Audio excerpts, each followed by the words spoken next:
mubuuza erinnya Mutasingwa toyagala kusingibwa lwaki olumu wakitogamba munsingemuko manyi abazadde mutuma mmanya with a reason with a purpose bayinza ogamba musinge olwesimbawo nga bakusinga wano bamuyita Mutasingwa ayangamba omwagizi we nti namugamba kampu emiridde tangamba fe batuyita ba Mutasingwa tetusingwa kalulu kunze kale njamuleeta wano tunyumyemu.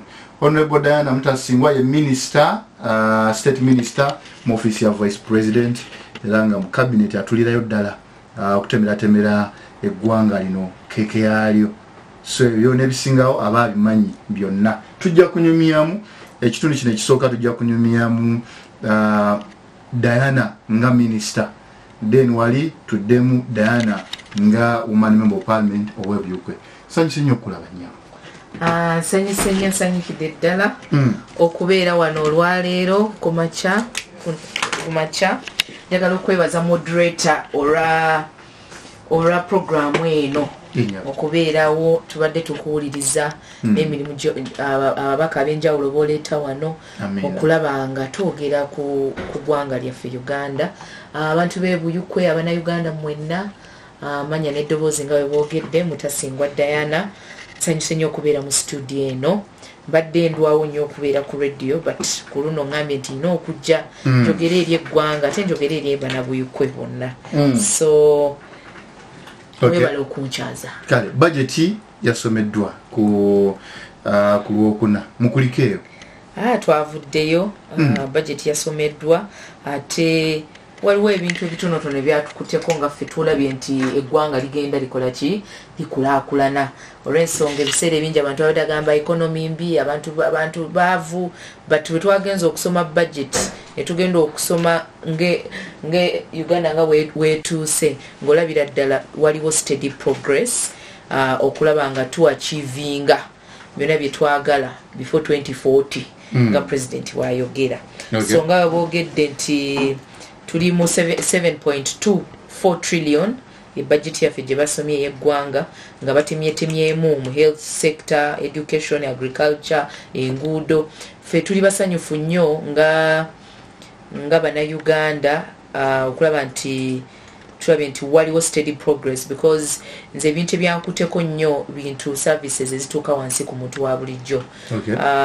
Naddala programs president zabadde ayogerako nga PDM bayongedde sente emyoga mu health sector, mu education sector ne agriculture.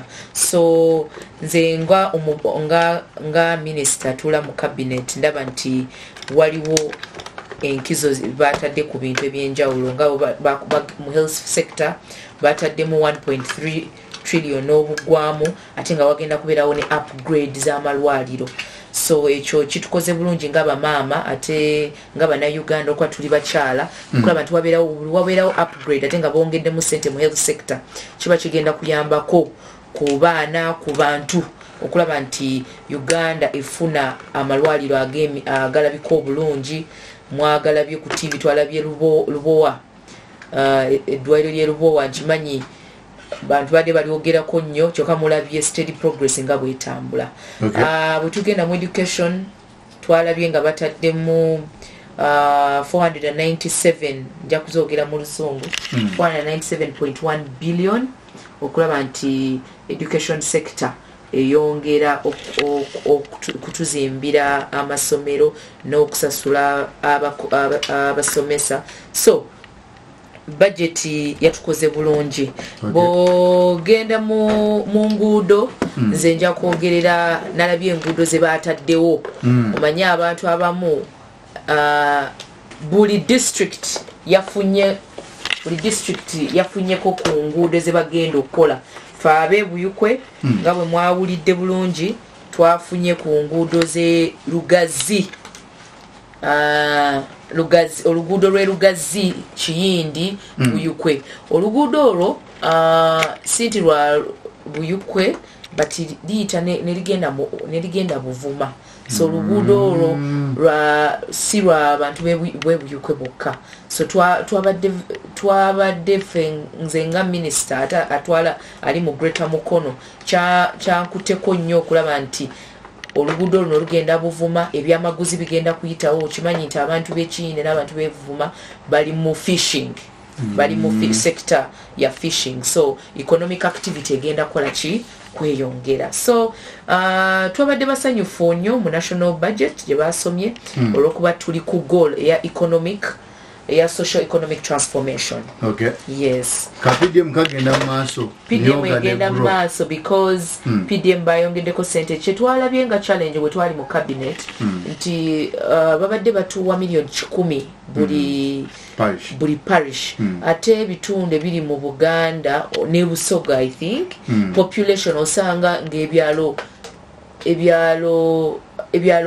population inene ate sente ntono. So twabadde basanyufu nnyo nti sente bakoze eki bazongeddeko. Kimanyi si nyingi but bazongeddeko okuyambako abantu baffe, nti abantu abali mu bitundu abalina ebyalo ebingi oba nga bali overpopulated okubongerako sente kijja kutuyamba nnyo. Tuze nga tulaba president atambula ku nsonga ya PDM. PDM ekolera ddala olw'ensonga kubuuza nti yes sente bagenda zongerako president atambula naye gwe PDM ogiraba otya? PDM eri kutambula bulungi, just tufunyemu challenges okuba buli kintu kyonna tekibeeramu tekitusobola kutabeeramu challenges but sente zo abantu bakoze eki bazifuna. Akakadde ka sente president yatukola bulungi. Ekizibu abantu badde tebakitegeera bulungi nti sente zino si za buli muntu yenna. Esente zino ziri mu 38%.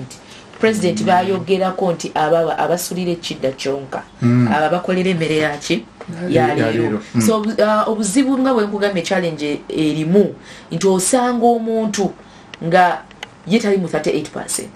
Kyona yagala ku sente za PDM.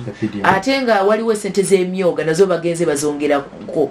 Abantu babawa miliyoni 3 ate bagenda kubongera ne miliyoni 2 nga bakozesako kumuluka. So tongera okuwulira abantu baffe nti PDM eno si ya muntu yesobola, si ya muntu akola ki yesobola. Ekyokubiri tusanze challenge nti osanga omukulembeze naye yenyigide mu PDM kyanga afuna omusala gwa government naye ayagala kakadde bamuwa kakadde.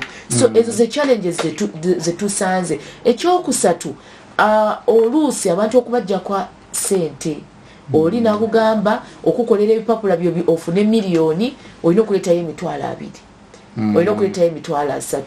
So nosanga nti omuntu afunya akakadde kyo akakadde kona tekakoze eki tekatuuse.